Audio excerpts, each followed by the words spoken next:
మీకు మంచి ఆలోచనలు ఉన్నాయండి. అంటే ఇప్పుడు మీరు పవన్ కళ్యాణ్ గారికి ఎందుకు సపోర్ట్ చేయకూడదు? ఇప్పుడు ఆయన కూడా మీరు అన్నారు is honest to the core అని. సరే, ప్రజలకు కూడా చాలా వరకు తెలుసు ఆయన గురించి. సో మీకు కొన్ని మంచి ఆలోచనలు ఉన్నాయి కాబట్టి ఆయనకి మీరు ఎందుకు సపోర్ట్ చేయకూడదు? అంటే ప్రజారాజ్యంలో కలిసి ఏ విధంగా అయితే పనిచేశారో మీరు అటువంటి ఆలోచన. నేను ఎందుకంటే నేను కళ్యాణ్ పనిచేస్తానా అనేది భవిష్యత్తు అది. కానీ నేను ప్రస్తుతానికైతే అసలు టోటల్ యాక్టివ్ మొన్నటిదాకా ప్రొఫెషనల్గా చాలా హెక్టిక్ పనిచేశాను. ఒక ఆల్మోస్ట్ ఒక 8 years 6 years హార్డ్ వర్క్ చేశాను. సో అసలు నేను how to live my self అనేదే నాకు వేరే ప్రాబ్లం వచ్చింది. కానీ ఇప్పుడు నేను కళ్యాణ్ బాబుతో పనిచేయాలా, అన్నయ్యతోనే కలిసి ఉండాలా అనేది నాకు ఏ డెసిషన్స్ లేవు. కళ్యాణ్ బాబు అన్నయ్య వచ్చి నాకు పని చేయి అంటే నేను 100% పనిచేస్తాను కళ్యాణ్ బాబుకి. సో నాకు ఆయన నుంచి ఆఫర్ రావాలంటారా? నేను వెళ్ళొచ్చు, నాకు ఆ ఈగో ఏం లేదు ప్రస్తుతానికి. ఇంకా ఆ దిశగా ఏమి మా తమ్ముడికి ఎప్పుడు నా సపోర్ట్. అంటే ఒకటైతే వాస్తవం కదా సార్, అంటే పాలిటిక్స్లో మీరు అన్నారు ప్రజారాజ్యం ఫెయిల్యూరుని దృష్టిలో పెట్టుకుంటే అక్కడ కొంతమంది రాంగ్ గైడెన్స్ అన్నారు. సో ఇటువంటి పరిస్థితి జనసేనకు కూడా వచ్చే అవకాశం ఉంది కదా. అందువల్ల ఒక టీం వర్క్ అనేది ఉండాలి కదా. కాబట్టి అంటే లైక్ మైండెడ్ పర్సన్స్ పనిచేయాల్సిన అవసరం ఉంటుంది కదా. తెలియదు ఇంతవరకు అయితే నన్ను కళ్యాణ్ బాబు అయితే ఏం పిల్లలేదు. అలాగే నేను కూడా వెళ్ళాలని చొరవ చూపించలేదు. ఇంకా టైం ఉంది కదా, ఇంకా 2019 ఎలక్షన్స్ కదా, ఈలోగా తను కూడా సినిమాలో యాక్ట్ చేస్తున్నాడు. సో రేపు పొద్దున ఎప్పుడైనా ఈ పన్ను నాకు చేసి పెట్టు అనో, లేకపోతే నేను ఈ పని చేస్తానో నేనన్నా వెళ్ళొచ్చు, నన్నన్నా వాడు పిలిపించవచ్చు. ఈ రెండు కాకుండా ఇంకేదైనా కూడా జరగచ్చు. సో ప్రస్తుతానికి వెయిట్ అండ్ సీ కూడా కాదు, just I'm just relaxing my self. అంటే గమ్ముకున్నాను, అబ్జర్వింగ్ పాలిటిక్స్. సార్ అంటే బయట ఒక నానుడు ఉంది, అంటే మీ దృష్టికి వచ్చిందో లేదో తెలియదు కానీ మీ ముగ్గురు అన్నదమ్ముల్లో ఒక క్వాలిటీ అది ఏంటంటే మీకు హామ్ చేసిన వాళ్ళని కూడా వచ్చి వాళ్ళు మీ కాళ్ళు పట్టుకొని మమ్మల్ని క్షమించండి తప్పు చేసామంటే మళ్ళీ తిరిగి వాళ్ళని దగ్గర చేర్చుకుంటారు అనేది బయట వినపడుతూ ఉంటుంది. అంటే మీకు తప్పు చేసి మీరు వాళ్ళు తప్పు చేస్తున్నారని తెలుసు, మీకు వాళ్ళని బయటికి పంపిస్తారు, మళ్ళీ వచ్చి తిరిగి అన్నయ్య అని కాళ్ళు పట్టుకొని అది మళ్ళీ దగ్గర తీసుకుంటారు, మళ్ళీ వాళ్ళు తిరిగి హామ్ చేస్తూ ఉంటారు. అది ఎప్పుడు అంటే మరి అంత రెండోసారి క్షమించగలుగుతావు కానీ హామ్ చేసే పొజిషన్ అని పెట్టండి. ఇప్పుడు ఒకడు వచ్చాడు, అది తప్పు చేశాడు, పంపించేసి హామ్ చేశాడు, మళ్ళీ వచ్చి క్షమించండి అన్నాడు, క్షమిస్తాం. కానీ మళ్ళీ నువ్వు ఎప్పుడైతే లాస్ట్ టైం హామ్ చేసావో ఏ పొజిషన్లో ఆ పొజిషన్ అయితే వాడికి ఉండు హ్యాపీగా ఉండు, ఒక లెవెల్లో ఉండి అట్లా. సో దానివల్ల డ్యామేజ్ జరుగుతుంది అనేది. రెండోసారి డ్యామేజ్ ఉంది, ఒకసారి దెబ్బతింటాడు లైఫ్లో, 2 సార్లు ఎవడు దెబ్బతిండు, 2 సార్లు దెబ్బతింటే ఇంకా ఆడు పిచ్చోడితో సమానం. అన్నయ్య కళ్యాణ్ బాబు నేను మేము అంత క్షమాహృదయం ఉండొచ్చు, క్షమించగలగచ్చేమో కానీ not at the cost of our existence. అది బయట అయితే అటువంటి అభిప్రాయం బాగా ఉన్నది. అన్నయ్య గారా కళ్యాణ్ బాబు నేను వీఆర్ హ్యావింగ్ గుడ్ నాలెడ్జ్ మనుషులు ఎలా కాకపోతే కొన్నిసార్లు ఒక్కొక్కసారి నిజంగానే వాడు మారుండొచ్చు.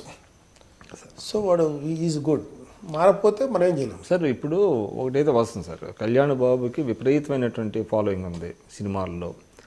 ఒకవైపు సినిమాలు చేసుకుంటా రాజకీయ పార్టీలు ఇటువంటి అవసరం అంటారా? యాక్చువల్లీ టు బి ఫ్రాంక్ చెప్పాలంటే అంటే అభిమానులు కోరచ్చు రాజకీయాల్లో రావాలనేటువంటిది లూక్రేటివ్. మావాడు అభిమానులు కోరాడేనో లేకపోతే అభిమానులు కోరలేదనో అలాంటి కాదండి. మా కళ్యాణ్ బాబు వాడు తేడా మంచి, ఆడిలో అభిమానులు వచ్చారు కాబట్టి రమ్మన్న ఆడు ఎవరంటే రమ్మన్నా ఆడు వెళ్ళాలంటే వెళ్తాడంతే. ఇప్పుడు రాజకీయాల్లోకి వెళ్ళటానికి అభిమానులు రమ్మన్నారని వెళ్ళేదాడు. జనసేన పార్టీ పెట్టింది, అభిమానులు పెట్టమన్నారని పెట్టలా. లేకపోతే మా చిరంజీవి గారు మా అన్నయ్య ప్రజారాజ్యం పార్టీ పెట్టి సరిగ్గా సక్సెస్ కాదు కాబట్టి నేను పెట్టి అలాంటి ఆలోచనలతో కాదు. ఆడికి ఒక ఐడియాలజీ ఉంది, ఆడికి ఒక ఉన్నతమైన ఐడియాలజీ ఉంది, ఉన్నతమైన మనస్తత్వం ఉంది. ఇట్స్ ఎ గ్రేట్ క్యారెక్టర్ మావాడు చేయాలంది అంతే. దర్శనం ఆడలో బోల్డ్ ఫ్రస్ట్రేషన్ ఉంది, అంటే ఇది ఏదో చేయాలండి. నాకు వాడికి తేడా ఏంటంటే నేను కర్మ నేను వదిలేస్తాను వాడు వాళ్ళు ఆర్థికంగా నష్టపోయినా ఆయన పరిస్థితి. అసలు ఆ డబ్బు గురించి అసలు ఎప్పుడు భయపడ్డాడు. డోంట్ కేర్ అబౌట్ అంటే ఎంత చేయాలి అని. ఇప్పుడు ఎందుకు సినిమాల్లో యాక్ట్ చేస్తుంటే ఖచ్చితంగా వాడు సంపాదించుకోవాలి. వాడు ఏం సంపాదించాల, వాడు ఆర్థికంగా దెబ్బతిని డెఫినెట్గా వాడు చెప్పింది మొన్న రైట్, నా దగ్గర డబ్బులు ఏం లేవు అన్నమాట. రైట్ అండి, వాడి దగ్గర డబ్బులు ఏం లేవు. ఒక రకంగా చెప్పాలంటే నా వల్ల కూడా వాడు నష్టపోయాడు. నాకు కూడా కొంత అమౌంట్స్ ఇచ్చి పాపం వాడికి ఆర్థికంగా దెబ్బతిన్నాం.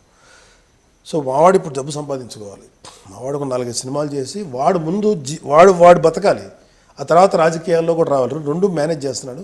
మేనేజ్ ఇన్ ద సెన్స్ ఇది జనసేన parallel గా వెళ్తుందట. తను చేశాడు. కానీ నేను చెప్తే కళ్యాణ్ బాబు మొన్న మోడీ విషయంలో విమర్శించాడు, అప్లికేషన్ బాగాలేదని. కానీ ఇంకొకటి చెప్పాలనిపించింది ఏంటంటే, మోడీ ఏదైతే మంచి నిర్ణయం తీసుకున్నాడో ఆ నిర్ణయం కళ్యాణ్ బాబు లాంటి నిజాయితీ పరులు హెల్ప్ అవుతుంది. మోడీ డిమానిటైజేషన్ టువర్డ్స్ కరప్షన్ తీసుకున్న నిర్ణయం కళ్యాణ్ బాబు లాంటి ఔత్సాహికమో లేకపోతే ఒక భావజాలం, ఒక మంచి నిజాయితీ పరుడైన రాజకీయ నాయకులకి ఇది కరెక్ట్ ఆపర్చునిటీ. జెన్యున్గా సేవ చేయాలి, ప్రక్షాళనకి ఉపయోగపడుతుంది. ఖచ్చితంగా ఆడికి ఇప్పుడు పని చేద్దాం అనుకునే వాడికి ఖచ్చితంగా అవకాశం వస్తుంది. బహుశా దేవుడి వల్ల మోడీ గారికి కనుక సక్సెస్ అవ్వాలని మనస్ఫూర్తి కోరుకున్నాను. సక్సెస్ అయితే మాత్రం ముందు రాజకీయాల్లో ఇంట్రెస్ట్ చచ్చిపోతుంది జనాలకి. ఎందుకంటే ఇప్పుడు నేను రాజకీయాలకు వెళ్ళి నాకు నేను నెలకు వచ్చే ఎమ్మెల్యే శాలరీయో ఎంపీ శాలరీయో 1,60,000 1,00,000 రూపాయలు దానికోసం వెళ్తాను. నేను వెళ్తే నాకు ఏదైనా కాంట్రాక్ట్లు వస్తాయి, నా లాబింగ్ చేసుకోవచ్చు. ఆడికి ఏదో 100% అలాంటి వాళ్ళే. అలాగే బ్యూరోక్రాట్ కరప్షను రేపు పొద్దున ఖచ్చితంగా ఇవాళ కాకపోయినా రేపైనా దొరుకుతారు. ఇప్పుడు ఆయన నెక్స్ట్ బినామీ పేరు మీద పడుతున్నాడు, బినామీ ఇది మీద ఇంకా ఏవో రూమర్లు వస్తున్నాయి. మోడీ ఏదైనా చేస్తాడు, భయం అలాంటి ఏమీ లేనివాడు.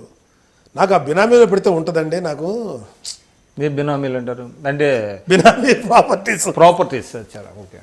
ఓ గాడ్, ఎంత బినామీలు ఉన్నాయండి ఒక్కొక్కటి. అవును, అదే అసలు నల్లధనం దాని మీద ఉన్నది కదా. నల్లధనం దానిలోనే ఉంది.